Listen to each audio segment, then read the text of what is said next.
Halo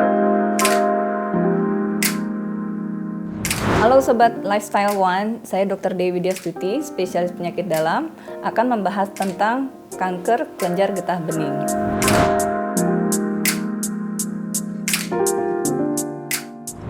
Kalau kita berbicara tentang gejala dari kanker getah bening, itu biasanya pasien bisa mengalami beberapa tanda-tanda. Yang biasanya sering dialami adalah demam. Awalnya memang kita temukan adanya suatu benjolan. Benjolan bisa di mana saja di area sekitar kelenjar getah bening. Biasanya ada di mana, Dok? Kita sebenarnya manusia punya kelenjar getah bening yang normal, yang ukurannya sebenarnya hanya kurang dari 1 cm. Sehingga dalam perabaan biasanya bisa tidak teraba atau teraba hanya kecil ya ukurannya. Nah, ketika terjadi satu pembesaran, bisa terasa tidak nyeri, maka itu bisa terjadi di area mana saja. Contohnya di leher ya, itu ada beberapa kelenjar getah bening kita yang kita miliki di tubuh manusia, kemudian di selangkangan yang tersering, atau di area ketiak aksilaris, itu juga bisa terjadi pembesaran. Tanda-tandanya sendiri atau gejalanya bisa dialami berupa demam yang tidak terlalu tinggi terus menerus ya. Kemudian untuk benjolannya sendiri bisa mengalami rasa nyeri ataupun tidak. Kemudian pasien mudah cepat lelah. Nah, semakin hari benjolan ini bisa semakin membesar seiring dengan waktu. Kemudian tanda-tanda yang lain biasanya memang kita dapatkan satu kelainan dari darah itu sendiri ya, maka kita perlu memeriksakan diri lebih lanjut untuk pemeriksaan darah tepi dan lain-lain sebagainya. Untuk satu kondisi tertentu, jika ukurannya semakin besar, ada beberapa tanda sebenarnya,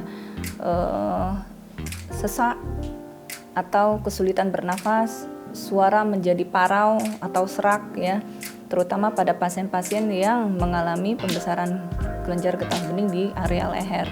Tergantung lokasi sebenarnya. Nah, itu juga bisa merupakan suatu tanda seperti itu.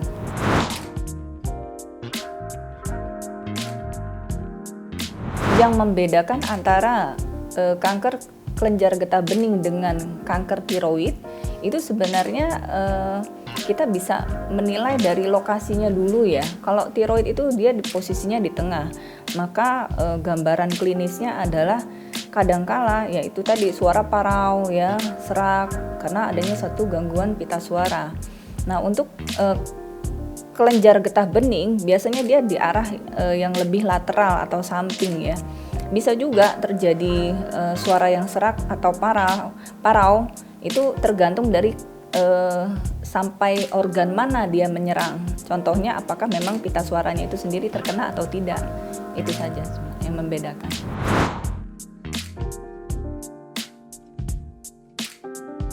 Penyebab dari kanker getah bening itu sendiri sebenarnya ada beberapa faktor ya, mulai dari faktor genetik itu sendiri atau juga faktor lingkungan. Faktor lingkungan contohnya seperti apa? Mungkin konsumsi makanan ya yang mengandung banyak zat aditif, kemudian zat-zat pengawet, kemudian adanya radiasi ya, sinar matahari, paparan jumlah radiasi yang berlebihan seperti itu. Itu juga bisa menyebabkan suatu sel bertransformasi ke arah ganas.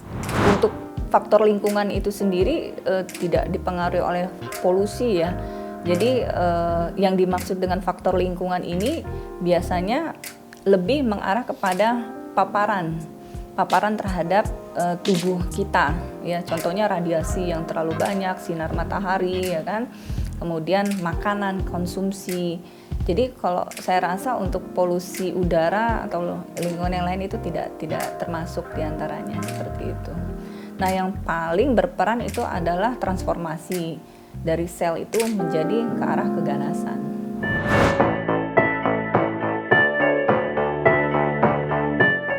Cara mengatasi kanker getah bening dari segi medis memang ada beberapa. Yang paling utama adalah apakah memang pasien tersebut kita tentukan dulu stagingnya atau stadiumnya dengan dilakukan pemeriksaan yaitu berupa biopsi ya dari benjolan itu sendiri. Setelah dilakukan biopsi, kemudian kita tentukan jenis selnya, apakah termasuk Hodgkin lymphoma ataupun non-Hodgkin lymphoma, maka kita bisa menentukan arah pengobatannya. Pengobatan ini bisa berupa satu radiasi, ya, radioterapi kita sebut, atau juga bisa dalam bentuk kemoterapi. Sekian penjelasan saya tentang penyakit kanker getah bening. Saya Dr. Dewi Widya Stuti, spesialis penyakit dalam. Sampai jumpa.